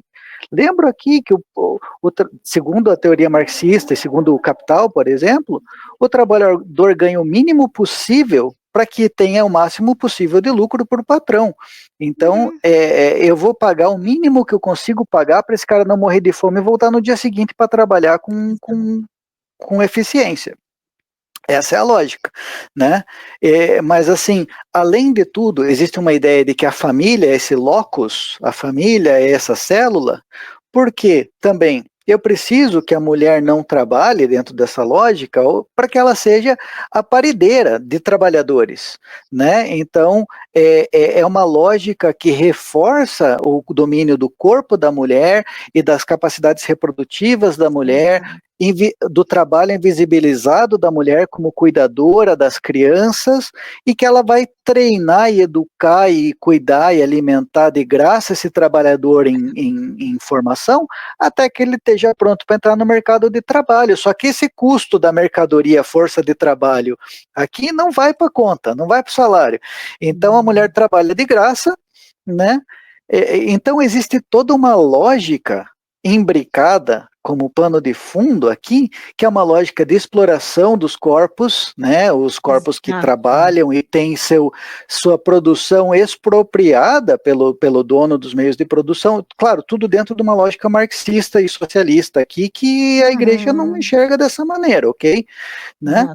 Mas assim, uma propriedade privada que o texto pinta como fruto de um trabalho duro e que na verdade vem de violência do mais forte tomando do mais fraco e legitimando isso na forma de lei, porque todo Estado moderno é um Estado que vai primar pela proteção da propriedade privada, mas o jogo já tinha sido jogado e as pessoas já tinham seu dinheiro na mão, as pessoas já tinham os grandes latifundiários e o direito burguês, aqui estou de novo utilizando Lenin, mas o direito burguês vem para chancelar o direito de posse dessas pessoas que já tinham causado essa violência, né? Então, e que daí, a partir disso, tem esse direito legitimado e tem um poder maior para dizer para os trabalhadores quanto eles devem ganhar, e eu preciso que essa mulher parideira continue parindo, porque a força de trabalho é uma mercadoria, e é uma mercadoria, né? Então, se eu tiver escassez de qualquer mercadoria, o valor sobe, se eu tiver abundância dessa mercadoria, o valor cai. Então, quanto mais filho essa galera tiver, melhor, porque daí a força de trabalho fica mais barata, porque se você não quiser trabalhar por uma merreca, qualquer um ali, olha a fila ali, ó, eu te mando embora e contrato 2 com o teu salário, você Essa é quer? a realidade. Né? Então, é parte de um mecanismo de exploração do trabalhador que está sendo reforçado aqui como pano de fundo, olhando como marxista, né? E de novo, eu entendo o olhar divergente dessa leitura e respeito, mas esse é um olhar que eu faria a partir do Capital, por exemplo. Exatamente. Tanto que a parte em que ele fala das mulheres é exatamente isso que você descreveu. A parte em que elas têm que dar boa educação aos filhos, que pela natureza dela, ela tem que estar garantindo ali a prosperidade da família, né? Pela Ali natureza. pela natureza.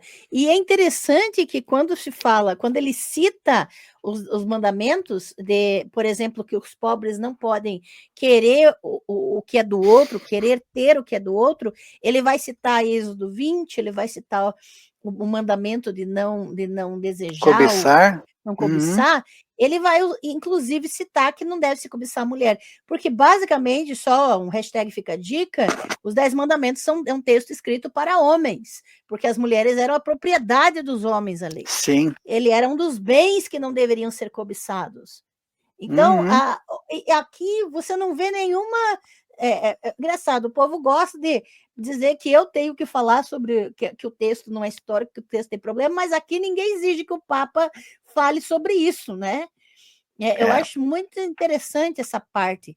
E essa questão de usar esses textos para justificar o injustificável, né?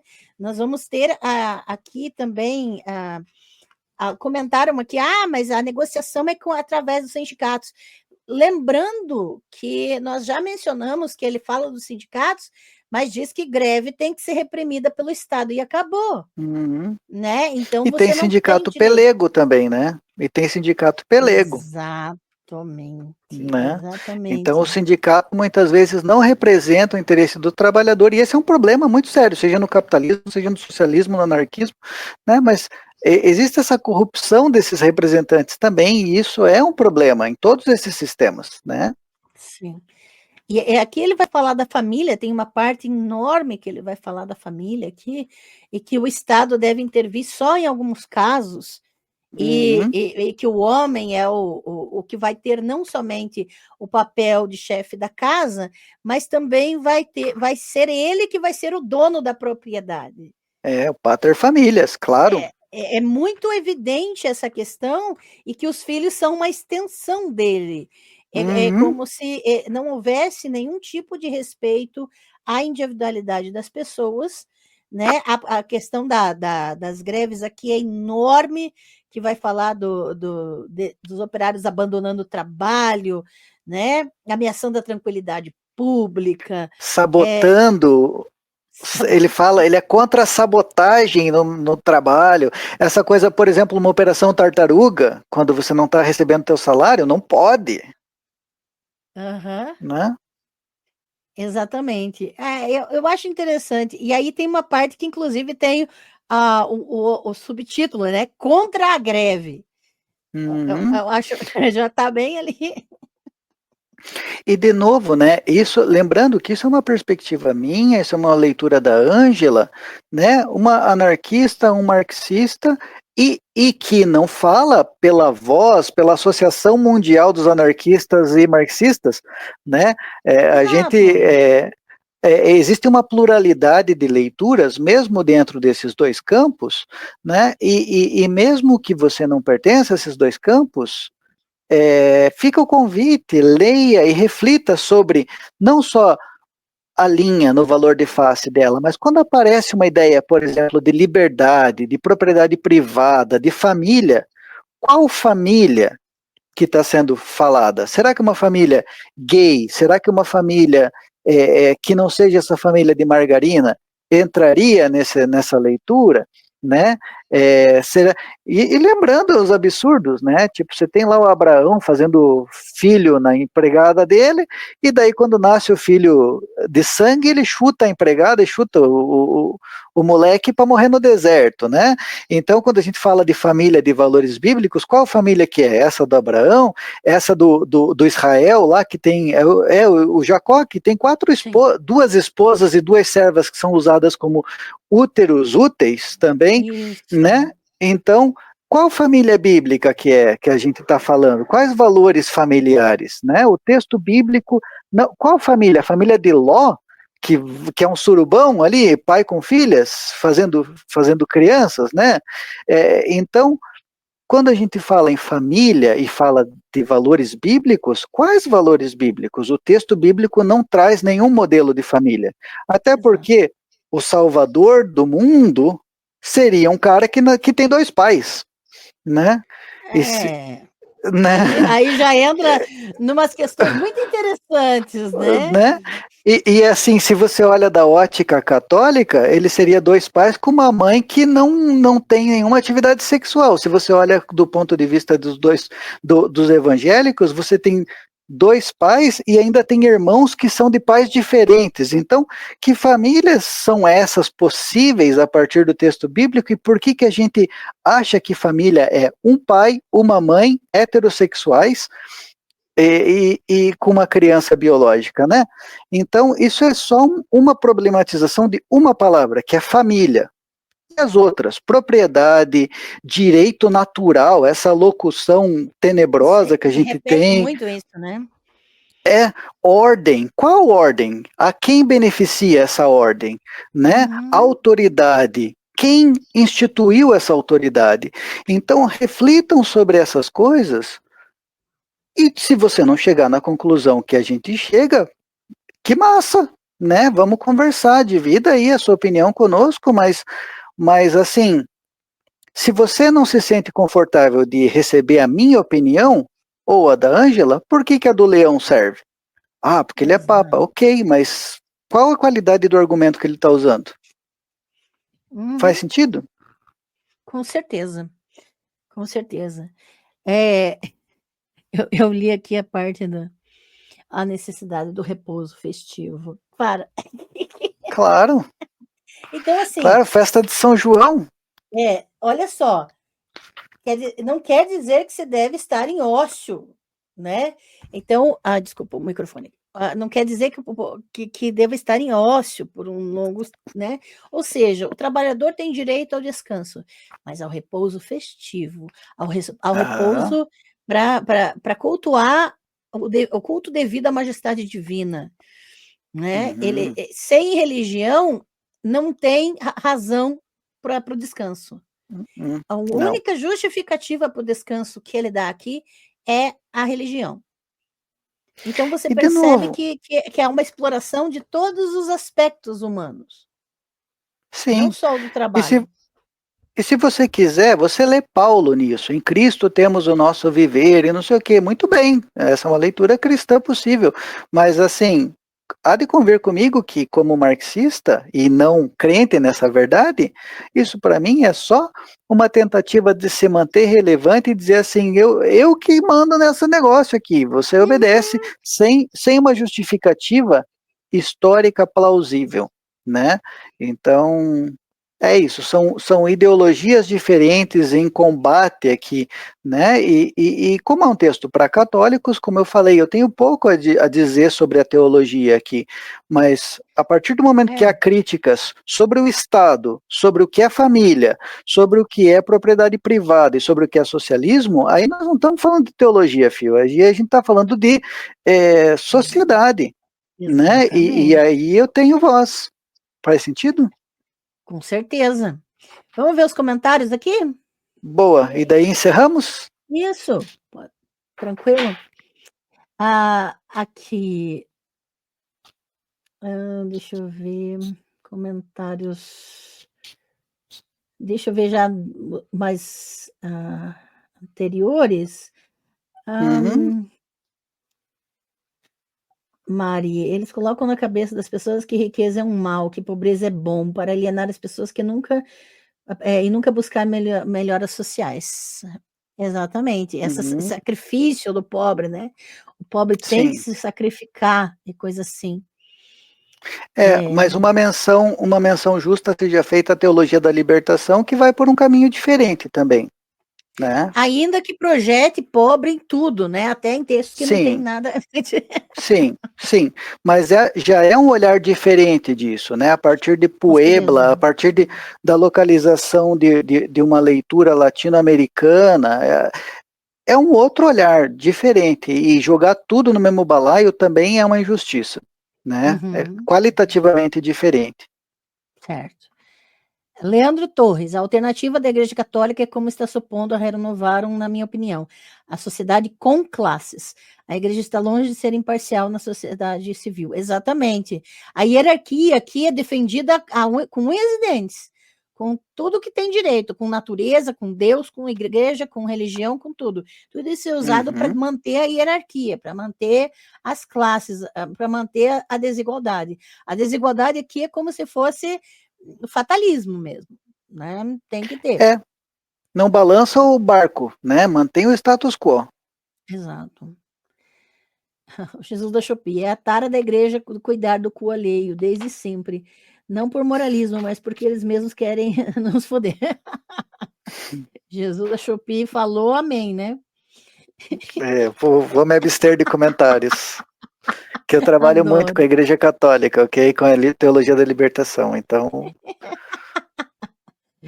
Então, essa é a massa, a massa das conversas. A gente pode divergir aqui com muito sim. respeito e fundamento.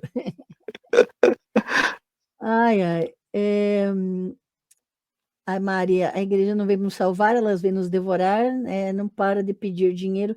Isso é complicado, né? Essa questão de além do discurso manter, as pessoas ainda querem tirar, né? Inclusive, na encíclica, ele fala da questão da riqueza da igreja, né? Ele fala dos bens da igreja e defende isso também, Uhum. né? Que a igreja não fala dos 300 banheiros do Vaticano, mas fala, é claro, de que eles estão fazendo instituições para apoiar, para esmola, caridade, coisas desse tipo, né? Sim.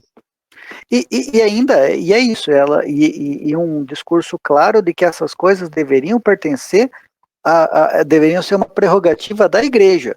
Então, comunista, tire a mão desses bagulho, porque isso aqui é da igreja, né? De tentar Exato. marcar o seu territóriozinho. É isso que dá para perceber mesmo, marcação de Uhum, território. A Maria uhum. Helena Amaral, membro do canal também. Boa tarde, desculpe o atraso, está muito interessante. Obrigada, querida. Não precisa se desculpar, não. O importante é que você está aqui, né? O Jesus da Shopee, a tese da doutora Ângela é fantástica, um dos melhores investimentos que eu já fiz foi adquirir meu exemplar. Ah, obrigada, querido. Obrigada mesmo. 100%. Valeu.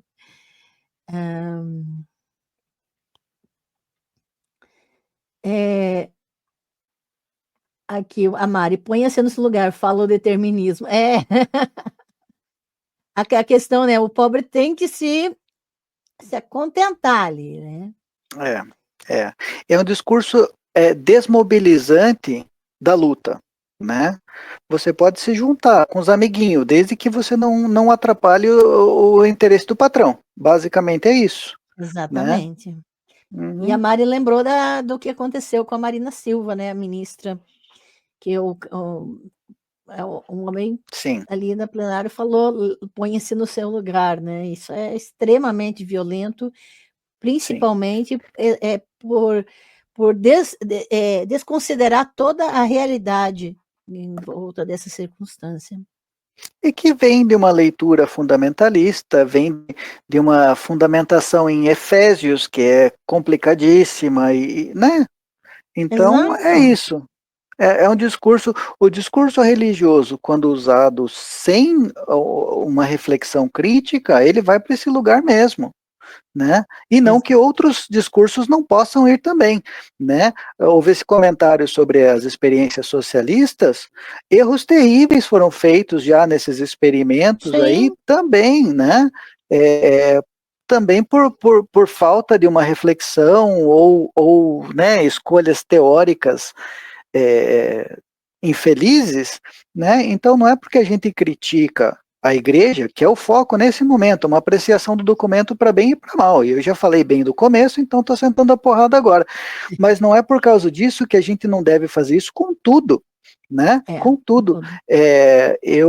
Se você quer saber dos BO com Marx, eu posso ficar falando 2 horas aqui, entende? Eu tenho várias críticas, né? Como um pós-estruturalista que leu Marx, eu tenho várias reticências com ele, que dirá com o Lenin, que dirá com, sei lá, todos os outros, o Althusser ou qualquer outro, né? Então a gente, não é porque é um pessoal que está na minha ala do hospício que eu não vou sentar porrada também, né? A gente precisa, não sei se foi uma metáfora que politicamente incorreta, desculpe aí, né, questão de saúde mental e tal, saiu meio espontâneo, né, perdão, né, mas é isso, não é porque são pessoas que compartilham lato senso da minha visão ideológica, nos escritos deles, que eu vou dizer que está tudo bem e só tem pôneis comunistas, né, então, que se use, né, a Ângela também lendo Bakunin, lendo sei lá quem, que sente porrada nessas pessoas, tem coisa que envelhece mal, tem coisa que se avança teoricamente,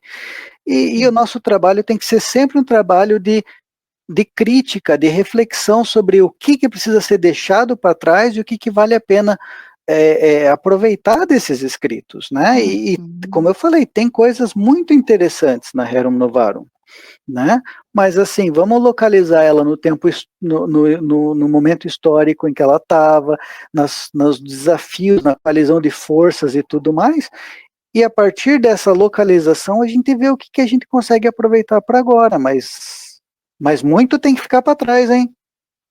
Com certeza. O Tiago Faria Mello aqui, ó, nem toda crítica ao capitalismo, os aspectos dele é de esquerda. A direita reacionária, saudosista do antigo regime também fazia, e ele é, em termos, parte dela. Acho importante pontuar isso. Com certeza, Tiago. Muito obrigada, viu, Tiago? Wellington Barbosa, excelente ponto. Obrigado pela análise histórica do contexto e das teologias que influenciaram esse documento. Obrigado por essa conversa. Sim, quando a gente falou do calvinismo, né? Obrigada mesmo. Mari, em resumo, o mito de Adão e Eva é a construção da escravidão humana. Também. É legal falar quando fala dos agricultores, né? A coisa de colocar Adão como uma personificação de uma pessoa que vai cuidar da terra, o contexto de redação desse texto está direcionando para os adoradores de Baal, para os agricultores, tá? Então a gente vai... Haja vista também a relação com Adamá, não? Com o chão, Sim, com o barro, de onde ele... Então, os adoradores de Baal são o alvo desse texto, com certeza, os agricultores, e a gente tem que lembrar dessas questões que a gente já falou em vários cursos aqui. Inclusive, tem curso gratuito aqui no canal, gente, playlist Personagens do Pentateuco, eu falo sobre isso, hein? Não percam. Algumas reações ao que a gente estava falando. O Leandro Torres, para apoiar a propriedade privada dos meios de produção, a igreja já usou Santo Tomás de Aquino no balaio, como se os marxistas quisessem tomar as cuecas e a geladeira dos pobres. Sempre, podem ficar com as cuecas de vocês, obrigado. Exato, fiquem tranquilos, gente, ninguém vai pegar o seu bichinho de pelúcia. Tiago Faria Mello, que bom que você pontuou isso, Angela. O pessoal fica no crente malvado versus católico bonzinho, mas tem influência da Igreja Católica desde sempre. Na República, teoricamente, ocorreu, mas é fraude.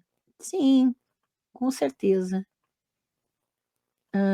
A questão das escolas, a coisa da separação entre igreja e Estado, né? Nada é laico por aqui. Defender o Estado laico é uma necessidade de todos, porque hoje é a tua religião que está mandando, e amanhã, né?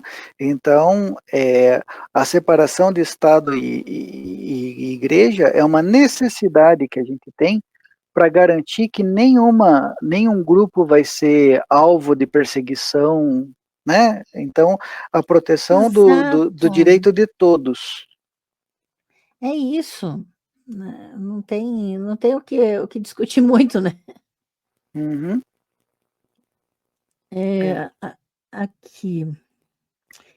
Rui, boa tarde, mestres. Não tem muita relação, ou talvez não, com uma parte da esquerda que vem abrigando defensores da Sharia aqui no Brasil com um discurso ultramisógino, se já não basta lidar com o cristianismo, que ele continuou depois. É só uma questão, você mencionar Sharia que é um pouco islamofóbico, principalmente num assunto que não diz respeito a isso especificamente, né? Só para observar, Rui, toma cuidado um pouquinho. Mas a questão da esquerda, gente, tem muito grupo aí que diz que é de esquerda, mas não é. O PT é um deles, o Lula é Uhum. um, né? Que, não, isso aí, se for esquerda, né? Nem sei o que é mais esquerda, então. Vamos analisar um pouco mais com calma isso, né? E tem muita esquerda que é a esquerda Haribo, assim, a esquerda gratiluz, entendeu? Que carece de fundamentos teóricos, que é uma esquerda por princípios, talvez, mas que não dá para ser levada a sério em algumas discussões, porque, sabe, da onde você tira as conclusões que você tira? Então é extremamente superficial, baseada no TikTok e tal. Então, eu ousaria dizer que eu discuto muito mais as questões políticas com meus colegas de esquerda, e não sair na porrada, pelo amor de Deus, né? Mas discussões e divergências com meus colegas de esquerda do que com as pessoas de direita com as quais eu me relaciono. Exato. Pessoal que acompanha minhas redes sabe que eu bato muito mais na esquerda do que na direita. Uhum. Porque eu não preciso argumentar com a direita. Uhum. O Leandro Torres, como pano de fundo, a igreja coloca a culpa da pobreza no pobre e o capitalismo passa ileso. A classe dominante também, tão citada pelo socialismo, argumentos rasos da igreja. Com certeza. E inclusive, aproveitando o gancho, eu acho que daí a gente poderia encerrar, Uhum. é de se refletir da importância da liberdade, desse conceito de liberdade para o liberalismo, no sentido de que eu preciso que esse trabalhador seja livre para ele poder aceitar o contrato como iguais com o empregador, para que eu possa explorar ele, né? Então, Sim. então a liberdade é um pré-requisito para um contrato que é exploratório. Então, Verdade. defender a liberdade é um requisito para que eu possa explorar as pessoas também, É. né? Porque qual liberdade eu estou defendendo, né? Então, como eu falei, questionar essas categorias que parecem ahistóricas e pacificadas. Pergunta para um olavista o que é liberdade e pergunta para um cara do PSTU o que é liberdade. Você vai ter duas definições muito diferentes, né? Então, são conceitos que estão perpetuamente em disputa, né? Uhum. Mesmo para um único tempo, que dirá ao longo do tempo, que dirá diacronicamente. Então, a gente precisa sempre refletir sobre a historicidade dos termos que a gente usa na discussão, né? Contexto é tudo. Uhum. Contexto é tudo. Uhum. É isto. Olha, eu quero agradecer, Antônio, sua paciência, seu Foi tempo, demais. sua dedicação, seu carinho, né?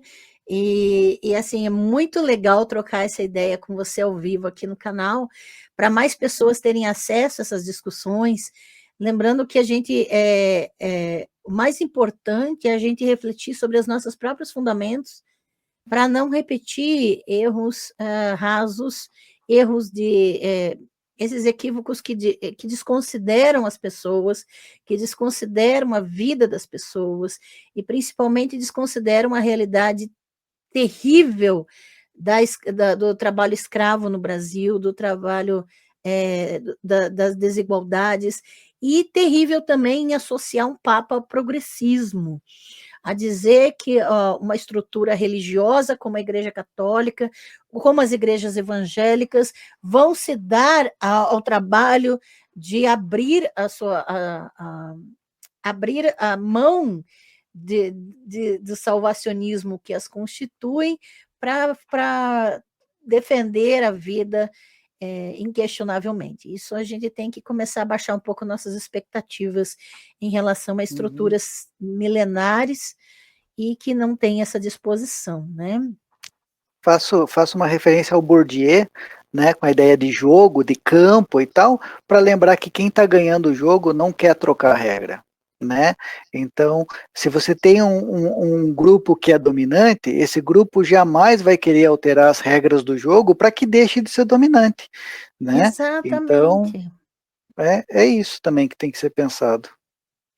E algo que o Tiago está falando aqui ainda é o início do movimento evangélico. Sim, nós vamos ter muito próximo a publicação desses documentos, o movimento evangélico vai começar a nascer ali, mas posteriormente vai tomar grande força quando se dispor a contrariar a teologia da libertação, a querer ir contra alguns movimentos que a própria Igreja Católica vai fazer posteriormente na sua história, né? Uhum. Então, o movimento evangélico ele vai ganhar força somente depois do Vaticano II. Tá? Antes disso, eles não vão ter essa expressão tão grande aqui no Brasil, principalmente, tá? Mas é importante que nessa época de publicação desses documentos já está começando esses movimentos, com certeza, tá, gente? Mas eu agradeço demais todos os comentários. A gente não leu todos os comentários, mas eu agradeço demais a participação de vocês, a presença de vocês, quem vai assistir gravada. E você é sempre bem-vindo. Quando quiser trocar uma ideia, Antônio, a casa é sua.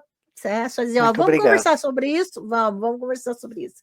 Um dia vamos fazer uma live sobre o hebraico, Por falar umas favor. coisas legais, vai ser muito divertido. 2 professores de hebraico aqui fazendo bagunça, vai ser legal. Massa. Beijo para vocês, muito obrigado gente. mesmo. Pode ficar à vontade para se despedir, para falar o que você muito, quiser. Muito obrigado a todos que investiram o tempo em assistir a gente, em comentar, e a você que sempre é uma delícia a nossa conversa, né? Muito obrigado. Valeu, pessoal. Olha, quarta-feira tem live, sobre o bom livro. Vamos falar sobre este livro aqui, eu estou traduzindo para vocês. Bom livro, como evangélicos brancos salvam a Bíblia para salvarem a si mesmos. E o capítulo que vamos falar, que eu estou traduzindo para vocês, é Tornando Paulo Menos Ruim. Como é que os evangélicos brancos fazem com que Paulo seja menos ruim do que já é? Não percam, quarta-feira tem live. Aproveitem os cursos, aproveitem tudo que está à disposição de vocês. E sábado que vem vai ter um mini curso do História do Tarô. Não percam, gente, tá? Vamos falar sobre algumas coisas importantes aqui. Para quem quer aprender, não é para quem acha que sabe tudo. Beleza? Um grande abraço, pessoal, e até a próxima. Tchau, tchau.